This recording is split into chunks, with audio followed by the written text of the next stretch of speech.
Okay.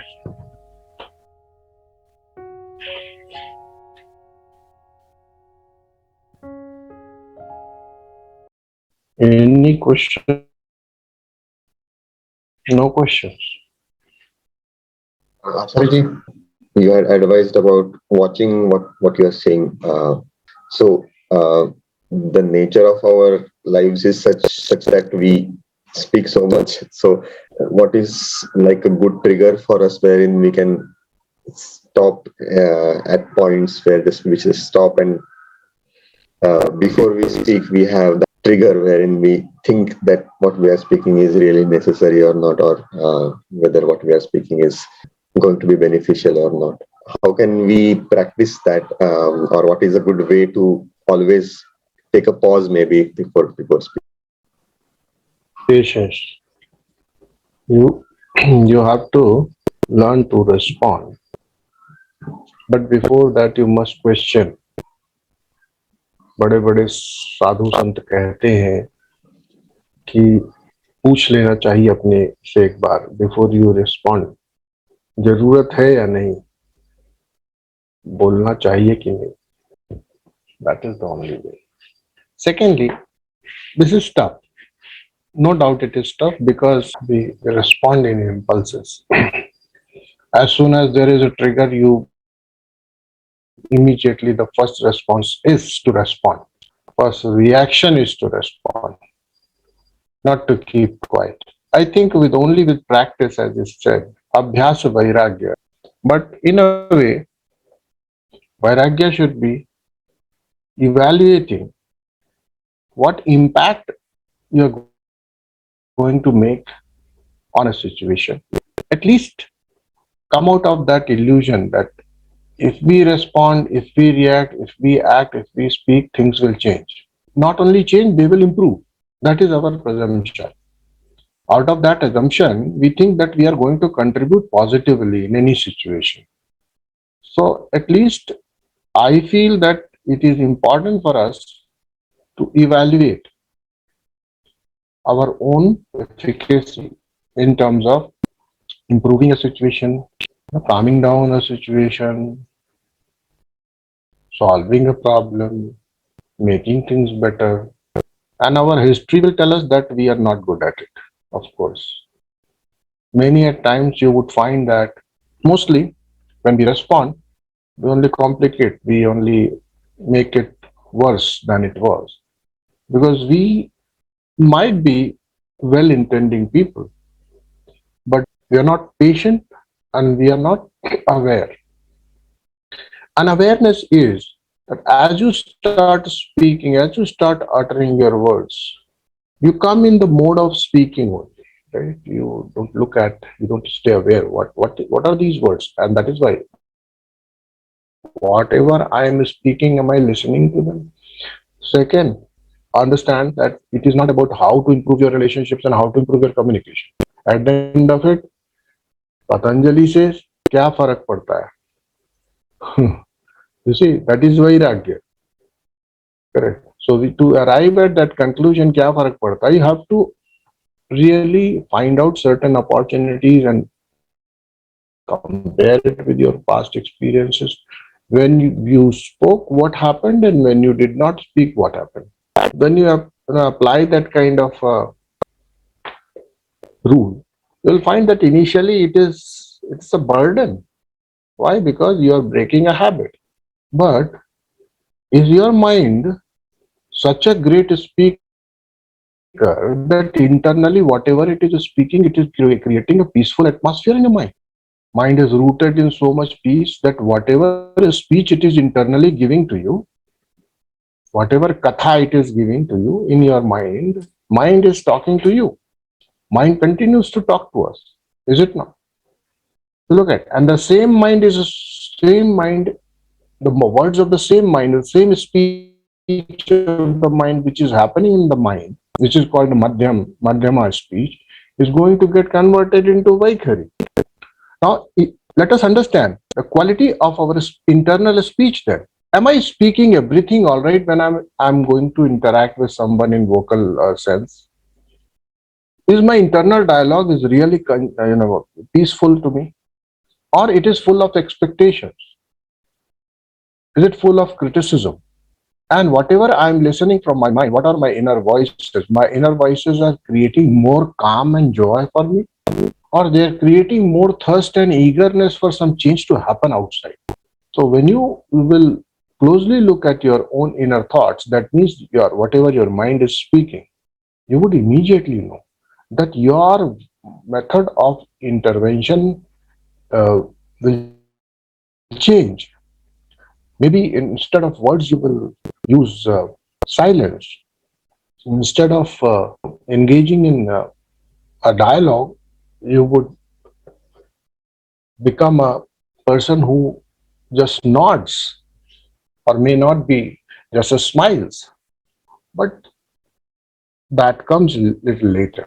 Initially, it would feel as if something has been snatched from you, and most of you will say you'll feel in your own world internally. You may not complain. You may not say that someone has taken away your right, because it is still self-imposed discipline at the end of it, right?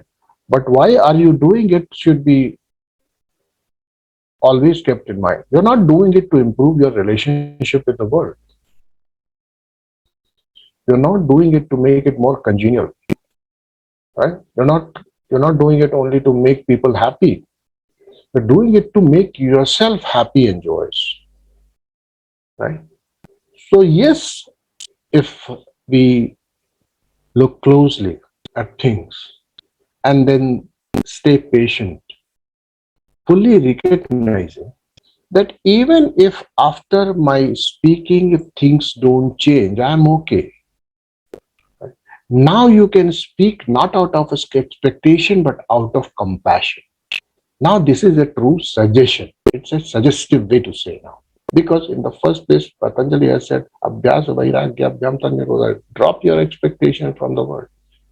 Drishyanu sarvik vashikara sangya vairagya. Which simply means whatever I see has to be conquered within. Whatever I listen has to be conquered within. So let us be clear. Drishyanu Vishay Vitrashnasya Vasikara Sangya Vairagyam, whatever way, you have to come out of it, which means you should not be bothered too much about how people are, behaving around. You see, we are talking about yoga. Of course, we have not reached yet about what are the methods. But because yoga says in the first sutra, Ath Yoga Anusashanam, which simply means there is some prior discipline which is already accomplished. And Ath Yoga Anusashanam, now the discipline of yoga. What are other disciplines? Probably we need to keep revisiting that. Why? Because none of you are going to take up yam, niyam, asan, pratyahar, pranayam, dharana, dhyana. None of you. So to benefit, what do you have to do? You have to understand at least prior discipline should be made available. And whatever little we can make available, we are not going to take up the Ashtanga Yoga. So what is our practice then? Abhyas Vairagya. As much as you can progress, because you're not going to take up asana, you'll have to qualitatively improve on these things. Qualitatively. Quantitatively, it will be always there, I'm sure.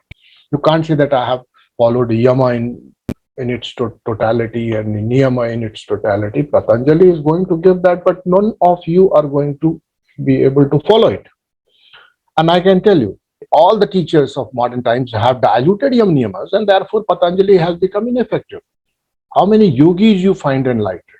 Yogis are only teaching asana. They don't get into samadhi, they get into yoga nidra. That's it. So, Ath Yoga Anusashanam should be revisited again and again. When it is said Tadrashtu Swarupe Avasthanam, it simply means when you are aware that awareness is not on the other, you are already aware of yourself. Do we need to do anything else to become aware of ourselves? Stop being aware of otherness. The self is already shining. Yes or no? But there is a little catch here. Patanjali has grasped it well. Even Buddha does it in a different way. It says vritti nirodha, which means you should not be only detached or unaware or withdrawn from the outer, the otherness. You should also be free of any circulating thought and stay aware of it. You will find that the thoughts always move in a circle. Sometimes the circle is smaller. When you are anxious, circle is very small. When you are in anxious anxiety state, the circle is very small. But when you are relaxed, then also you find that your mind is roaming around different things. फिर वहीं पे पहुंच जाएगा जहां पे से शुरू हुआ था. Is it not? So mind always revolves in a circle. Thoughts always revolve in a circle. It's always a vritti. So when we say a vritti in terms of bhava or in terms of any emotion, that is very intense vritti, by the way. Yet, even normal wandering thinking of mind is also a vritti if we observe it, if we stay aware of it. It begins from an object or a situation and moves to different points, different, follows a locus. And you will find that after 5 minutes, after 2 minutes, after 3 minutes, or even after a minute, you'll find you have landed on the same object again. What it is actually saying. Patanjali says stay free of thoughts, right? Patanjali is saying stay free of thoughts. Chitta vritti nirodha, right? And when vrittis were defined, it was also said that pramana is also vritti, which means even direct cognition is a vritti. That's a problem for us now. Open your eyes and things are there. When you perceive, it's a pramana. Pratyaksha pramana. Pramana is a vritti. Now look at things and you are already having a vritti. Now how to live your life? And it's a drishyanu vitrushnasya vashikara sangya vairagya. Then again, drishyanu, how do we live our life? Should we become deaf and blind? Because it will take some of our attention, yes or no? It will consume some of our awareness. So how are we going to stay free of it? Vairagya. How that, and I'll tell you, this vairagya which has been defined is called a lower vairagya. It is called apara vairagya. It is not para vairagya.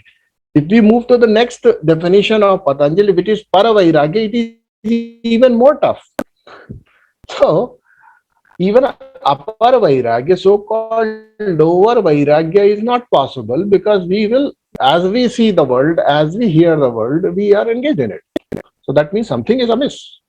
Or maybe the whole system is not being viewed correctly, or maybe expert advice is needed somewhere. And after listening to so many sadhus, mahatmas, and having studied under the guidance of great teachers, I can tell you that yes, but the way Patanjali is presenting this system is not possible for ordinary people to get enlightened. You'll have to leave the place. Once become enlightened, learn bicycling, because you are in the traffic itself. When you say in the New York main city traffic, I want to learn bicycling on that road, you're definitely going to be killed. So living in this world, your engagement in the world, and then you think that you will create upper vairagya and para vairagya, and your chitta vritti nirodha will happen, and you'll get to that state of your own pure, shining, eternal consciousness, blissful, and then the world will change. It's difficult. I can tell you, it's not only difficult, it is impossible. Why? Because vritti nirodha is not possible the way you live our life, the way I live my life. Yes or no? Tell me. Is it possible? No, it's not possible. Therefore, we have, and that is why we don't follow Patanjali system of yoga, we follow a system of tantra. But anyway, here the final goal is same. Patanjali's methods will also come to our help. It does not mean that the system is going to be condemned. No, it's not. It is going to be used. But how, we will see later. But initially, before even we begin to attempt the yoga of Patanjali, we need to have this inner self, the inner environment. What is that state? A cheerful disposition. You have to create a state of your chittavritti nirodha. At least lesser number of vrittis should exist. Become successful. Hmm? Even five Pandavas, supported by God Himself, took 18 days to annihilate Akshauhini Sena. Right? It could not be done in one day. This simply means we are not going to succeed as easily in Chittavritti Nirodha. Simple. What we need to do? We need to create Atha Yoga Anushasan. Initial. I can tell you I'll declare one thing. All of you are enlightened people. Take my definition, you know what I am trying to say and what is to be done. You all are enlightened people. But sir, unfortunately, you are sad, angry, frustrated, and confused enlightened people. Now, what is your goal? Not to become enlightened because you are already enlightened. I've declared it to you. Take it home. Assimilate this fact that I am enlightened. Now, what do you need to do? Come out of your frustration, come out of your anxiety, come out of your confusions. That's it. Yoga is done. Hmm? Probably for the first time you're understanding this. You don't need to work on your enlightenment, by the way. Take my words. Understood? What is to be worked on? Remove all sadness from your life. Remove all anxiety from your life. And this can be done, by the way. Enlightenment, you thought, oh, Mother Divine's grace or maybe Guru Kripa. By the way, this is where Atma Kripa is needed. Okay? That is why I said, before any Kripa, Atma Kripa is must. Okay? And what is that Atma Kripa? If you are sad, come out of your sadness. That's your choice. That's your decision. If you are confused, come out of your confusion. That is your choice. Right? Let enlightenment shine forth. When you're depressed, come out of your depression. Not by using medicines, not taking help of any other thing outside. You have to deal with it internally. That's the only condition here. By using your intelligence, you need to come out of all these clouding which is covering your enlightenment. Your enlightened state is being covered by this, right? Live life intelligently so that you're joyous. And I'm not speaking against Patanjali, by the way. Let me tell you, I'm exactly on the way of Patanjali. Don't think that I have violated Patanjali here. Okay? Why? Let me now explain. I have not violated Patanjali. I have not violated the Patanjali Yoga Sutras. I have not violated the spirit of Yoga Sutras here. I have only followed that what Patanjali is saying. You see, Patanjali does say that there are vrittis, but there are two types of vrittis. They are klishta and aklishta. You have to move from klishta to aklishta. That's the first step of enlightenment. Are you sufferer of klishta memories? Erase them, remove them, drop them in ocean, write them on a piece of paper and burn them. You're a victim of your expectations, write them and burn them. Intelligent. Don't expect. If you're confused about taking a decision, become courageous and take a decision. Right? If you're depressed, seek a good company first, listen to good elevating thoughts first, and then with that framework, work on yourself. Not that you become dependent on good company, cheerful company to come out of the depression. right? Create your own reasons to become full of energy, full of enthusiasm. With that, you would know that you eat well, you sleep well, and enlightenment is nearer. You're always happy, enlightenment is nearer. Because now you have moved from klishta vrittis to aklishta vrittis. The first step of yoga. So what is our first step to enlightenment?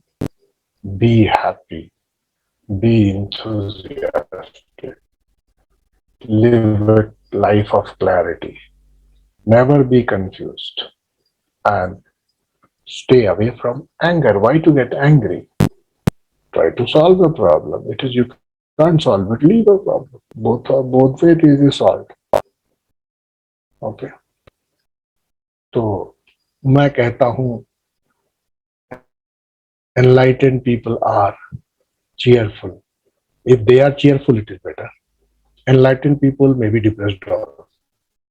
If they are not depressed, it is much better.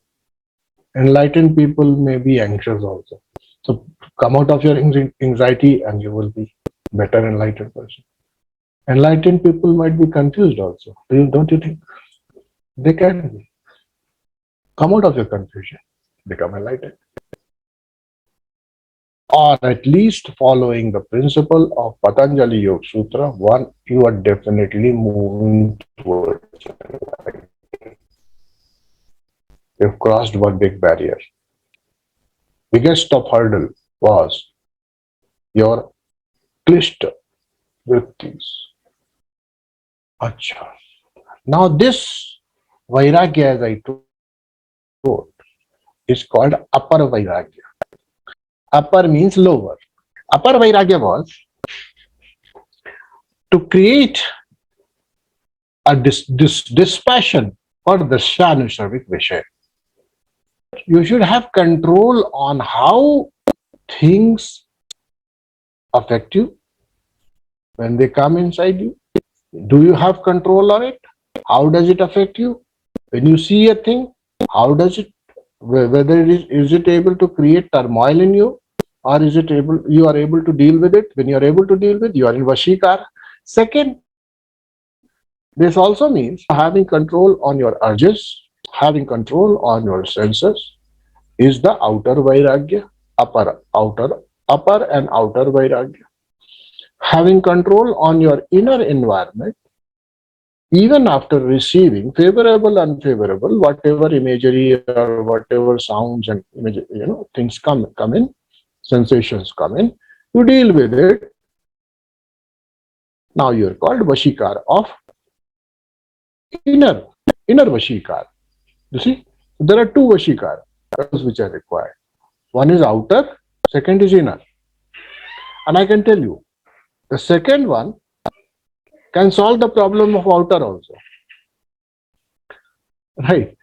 But it's difficult. Therefore, you should begin from creating a balance in outer and inner. Which means what? You simply work on both the sides parallelly. Have control on your tongue. Tongue is a dual organ. It is, when it is tasting, it is called a rasana. Okay. And when you speak, it is called jihva. So both ways, if you have to work on any one organ, if you ask me which organ to be tamed first, try rasana and jihva. They are all two in one. So one control. And I can tell you, if this organ gets in control, that whatever you want to speak, whenever you want to use it, use it. If you don't want to use it, don't use it. 90% of problems are solved. And when we get control on this effectively, we are also getting control on our inner thoughts. If you have control on this, what are you doing? You started breaking the vritti, because how do you speak? You speak automatically. Do you put word after word to create and frame a sentence and a paragraph? And no, you don't. It's a vritti. Speaking is a vritti expressed vocally, and thinking and emotional thinking is your vritti. So whatever is ringing in your mind, you speak. And now, if you don't think that you speak in circles, try speaking for long enough, and you'll find that you have come back to the same point where you began. So look at speak. अगर speech को allow करेंगे, if you allow speech to follow our unhindered speech, will tell you that even speaking is happening in a circle. We'll come back to the same point. What it means? It simply means it is a representative of our inner vritti of our thoughts, vritti of our mind. It is only spoken up, it's only expressed. So when we don't speak at will, we have learned to break the vritti there. Yes or no? We have gotten some control over the inner vritti of mind. Otherwise, you say the same thing over a repeated record. So please become aware of that. And when you have vashikara sangya on external, then you will also have vashikara sangya on internal. By doing that, by perfecting that, and we are not asking you to become 100% perfect in it. If you start succeeding more than 50% of the time, it is a good state of affair. You should recognize the value of not speaking. You should recognize and feel joyous about the control you have gotten on your speaking. Rather than बोल देता ना तो करारा जवाब था, लेकिन नहीं बोला ना, बस यही तकलीफ है, अभी बोल देंगे, अब उबलना शुरू. If that is the case, first decide what you want.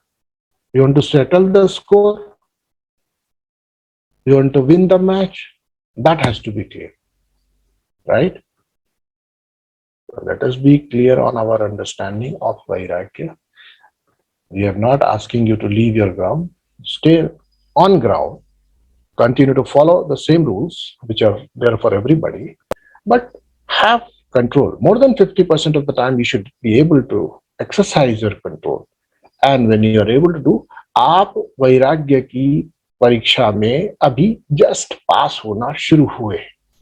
100% हमारा टारगेट है, लेकिन पास होना तो शुरू है, अभी फेल नहीं, राइट? ठीक है. Distinction may be our aim. Above 80%, yes, good. Aim at that. But encourage yourself. Pat on your back.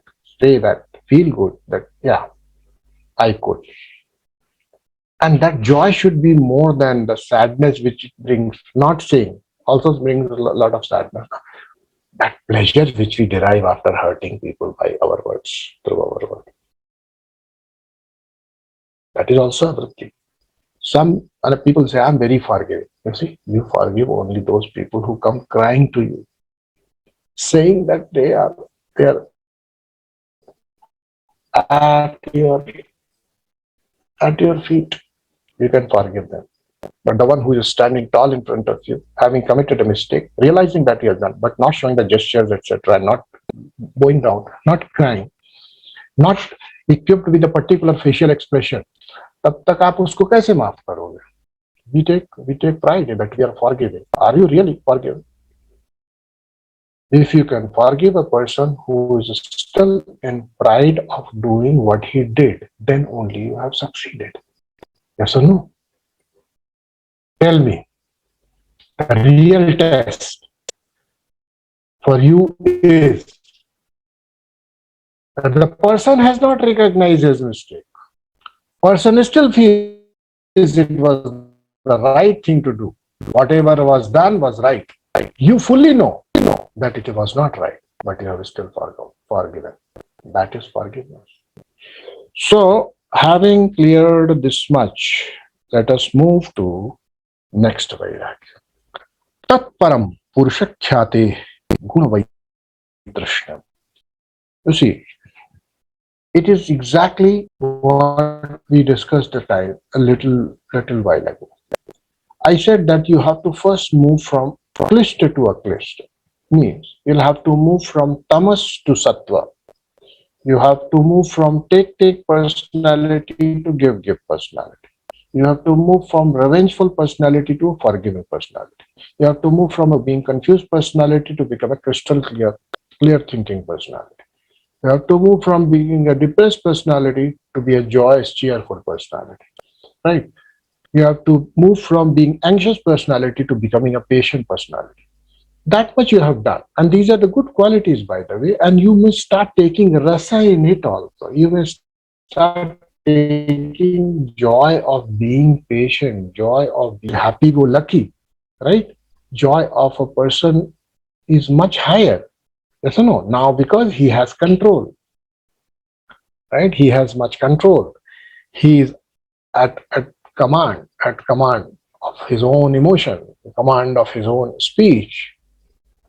He's in control of everything, and the joy associated with it is very very high. The sattva, the pride of sattva is highest. I am a good person. I am a giver. I'm okay. And then you start taking joy in it. Patanjali says even that needs to be dropped. When that is dropped, it is called vairagya. And by doing that, you get established in Purusha, which means only you, yourself, that eternal, all knowing, blissful self shines forth, right? When that is also dropped. But don't jump the gun. First acquire it, then only you can drop it. Okay? क्या drop करने जा रहा है? What are you going to drop? Okay. So roughly, I'll I'll talk about it later, but let me just give you an example. In Hindi, एक भिखारी कहता है कि मैंने जीवन में कुछ भी संग्रह नहीं किया, मैं बहुत त्यागी पुरुष हूं. तो क्या वो वास्तव में त्यागी है? बट अगर कोई बहुत affluent आदमी, बहुत rich person, if he gives up all his wealth in charity, in good works, or just donates it to kids and kins, whatever way, he says, मैं त्यागी हूं. तो ठीक बात है. Agreed. You must have something to be able to get rid of it, relinquish it, and enjoy the pleasure or bliss associated with giving or letting go. Yes or no? If you don't have it, how can you let it go? How can you drop it? So don't think that abhi paravairagya is possible. Paravairagya is not possible because you have not attained the goodness. You have not attained all those things which I discussed. You're not yet. See, today you don't want to look at your desires. You don't want enlightenment. I can tell you. You want that you should be cheerful. You don't want enlightenment. You want that you should come out of this hatred and anger. You don't want enlightenment. You want that the confusion should not be there. Your thinking should be clear, and you should be able to take right kind of decisions. Yes or no? You want your intellect to become more powerful. You don't want enlightenment. You want to just come out of your this feeling of melancholy and this, depression. You don't want enlightenment. Why? You'll ask, why I don't want? Because you're already enlightened. I've told you, no? How can you want it? You're already there. पता हो ना पता हो, उससे क्या फर्क पड़ता है? पता उस दिन चलेगा. That day you will recognize you are that. When you'll be able to give these up negatives and replace. Giving up negatives is not possible. You see, Patanjali is very mathematically telling you the way. He doesn't say dukhi ho raha hai, don't be sad. He doesn't say. He said instead be happy, right? Be cheerful. So you have to replace the negative by positive. If you're confused, replace it by clarity. Then moving beyond clarity is possible. Once you achieve all this, when you become cheerful, happy, then there are two ways, two paths from here. One is to engage in this world and continue to enjoy this till the time and pass out. That is one. Another one is to seek something which is beyond it.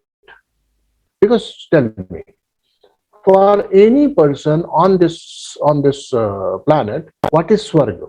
In some shastras, in some scriptures, it is defined. अलग अलग जगहों पे अलग. अब दूसरों का स्वर्ग तो ऊपर वालों का तो आदम कल्चर, वो जो आदम हवा वाला है, जिनके लिए Adam and ewe is the story, उनका स्वर्ग तो पक्का बाहर है. It doesn't exist on earth. But for liberal thinkers, the heaven exists even here. After you have moved from klishta-vrittis to aklishta-vritti, you have already created a heavenly experience for yourself. But you have now two ways, two paths from it. You want to enjoy this heavenly experience which you have created for yourself, or are you seeking something beyond? Then only there is a possibility. Don't think that you'll be airlifted from your hell to the enlightenment platform. You have to yourself move from hell to heaven here itself. So let us be clear.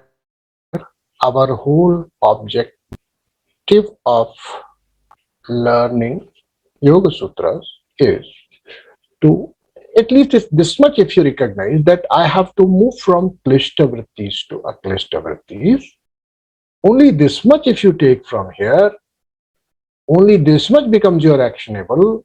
Nothing doing, no pranayama, no yama, no dharana, no pratyahara, nothing. Only with a little bit pinch of dispassion is needed. Without that, it will not be possible. With little dispassion, engage in abhyasa. Patanjali says both have to be equal. I give you this liberty to have practice, get into more practice with little pinch of vairagya. And as you practice, vairagya will improve. Don't worry. Because you will be able to see, your buddhi will become purified. And there is this example. When our karmas are moving in the right direction, actions are moving in the right direction, slowly and slowly, the purification process happens. And our intellect also comes on the right path, on the right platform. Okay? All right. Thank you so much for your time, patience. Let's pray. Om Sarve Bhavantu Sukhinah, Sarve Santu Niramayah, Sarve Bhadrani Pashyantu, Ma Kasyit Dukha Bhag Bhavet. Om Shanti, Shanti, Shanti. Om Shiva.